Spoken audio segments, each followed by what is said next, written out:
Imagine you're planning your wedding and someone pulls you aside and says, "Ada, keep it small and simple." Would you listen, or would you go all out to make your mum happy with a big fancy celebration? That's the spot Ada found herself in. On her wedding day, she sat in front of a mirror, her face glowing as a makeup artist added the final touches to her face. Her mother, Mama Ngozi, stood behind her, beaming with pride and piling her with compliments.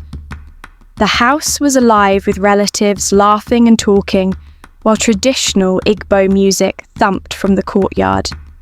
The smell of jollof rice and fried chicken filled the air, and the yard popped with bright flowers and colourful fabrics. Mama Ngozi smiled warmly, resting her hands on Ada's shoulders. "My dear, today is the happiest day of my life. Smile for me," she said. Ada managed a small smile, but inside she wasn't so sure.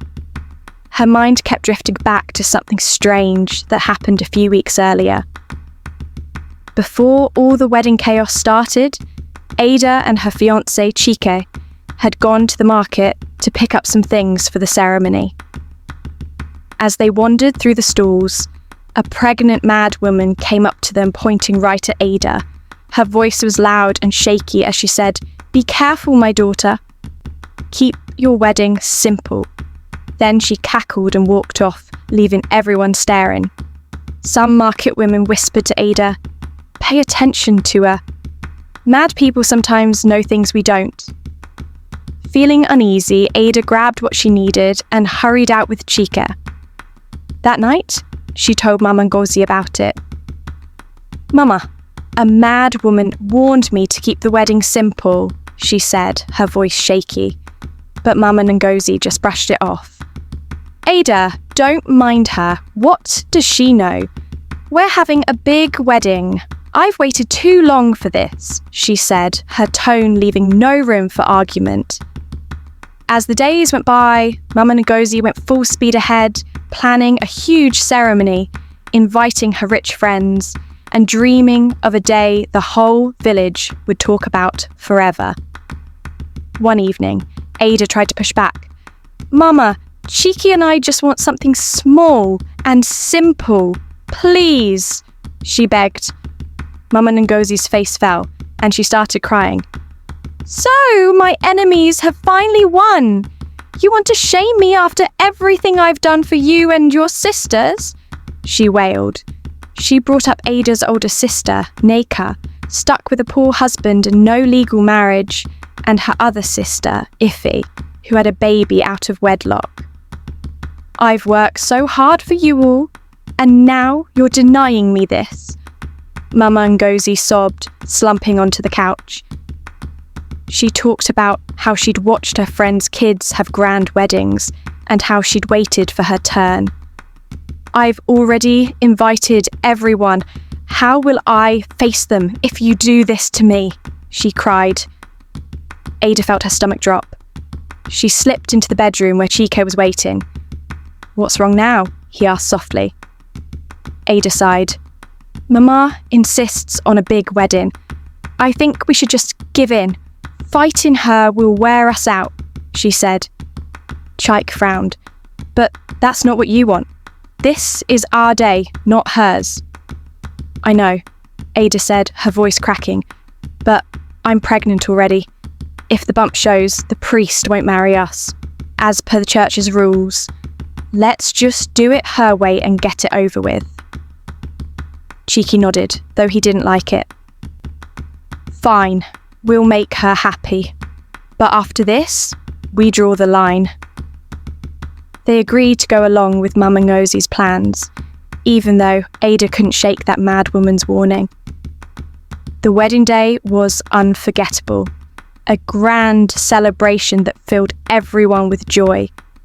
The church glowed with vibrant colours, packed with family, friends and well-wishers. Ada looked stunning in her white gown, walking gracefully down the aisle with Chike, who wore a sharp suit and a proud smile.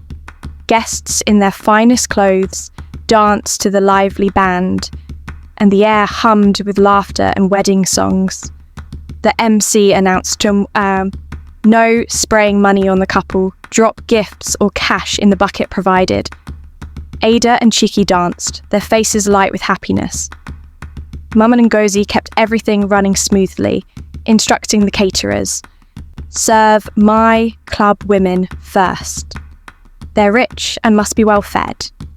In a quiet corner sat Ada's grandmother, Mama Obi.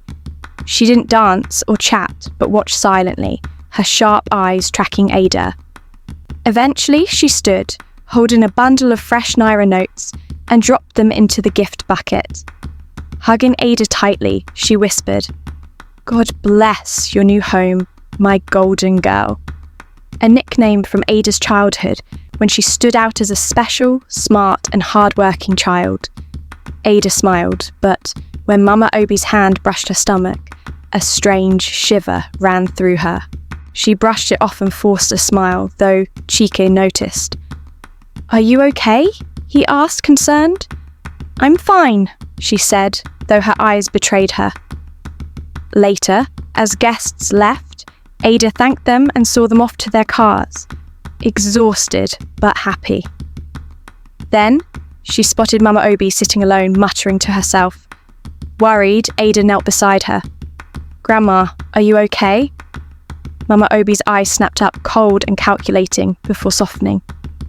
"Yes, my golden girl, go enjoy your night," she said calmly. Ada returned to Chike, but the unease lingered. After the wedding, Ada's sisters helped pack the gifts into the car. They drove home laughing, thanking God for the perfect weather. Mama Ngozi gave Ada a gift, a sexy lingerie set to boost her shy daughter's confidence for her husband. The next morning, Ada and Chike unpacked their gifts, a new fridge, cooking utensils and more. But one package stood out. Inside was a torn suit like an old rag. Confused and upset, they burned it without a second thought. Months later, Ada gave birth to a healthy baby boy, Kelechi.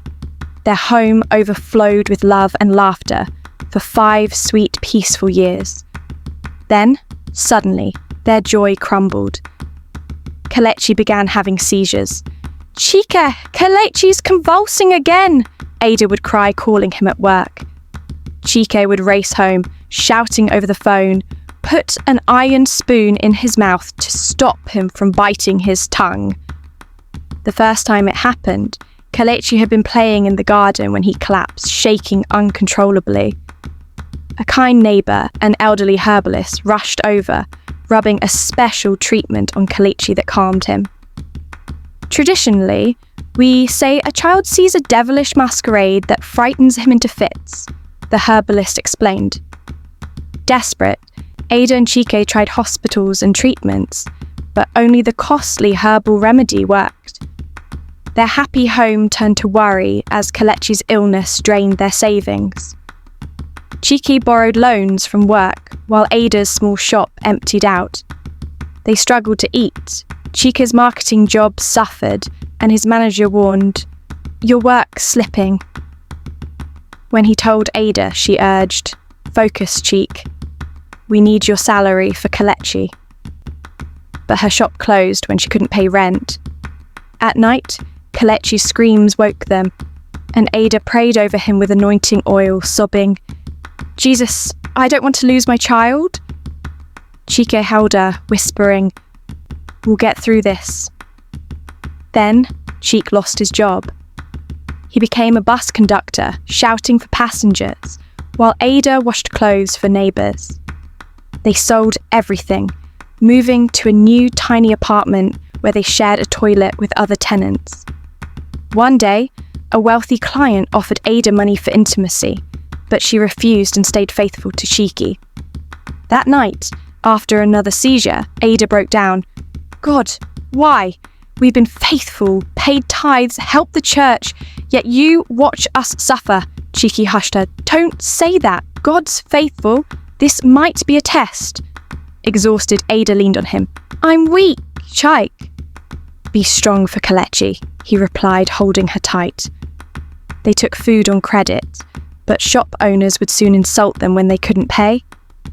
One Sunday, with barely enough to eat, Ada went to church with faith. A guest prophetess spoke, calling her out as she gave her offering.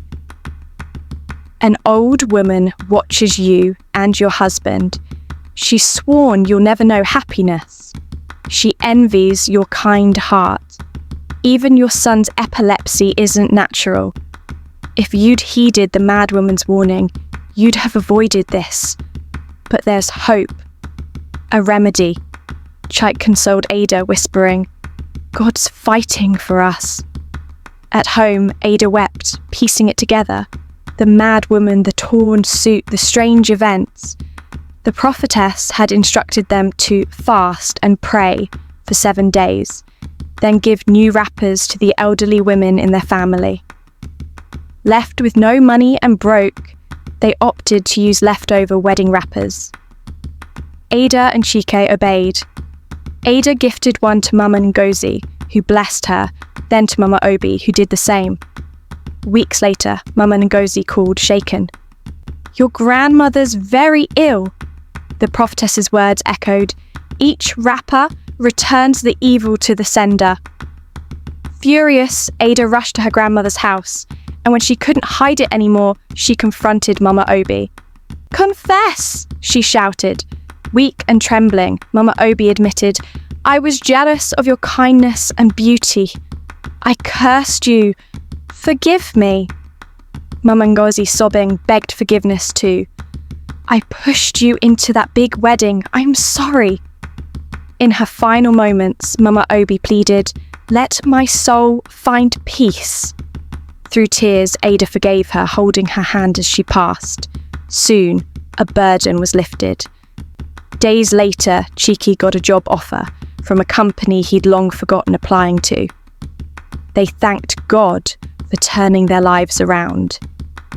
The prophetess prayed over them, and from then on, Ada and Chike trusted God fully, learning that jealousy destroys, but forgiveness and faith heal. Has this story touched your heart? Share your thoughts below. What would you do in Ada's shoes? Don't forget to share and subscribe for more powerful stories that inspire change and healing.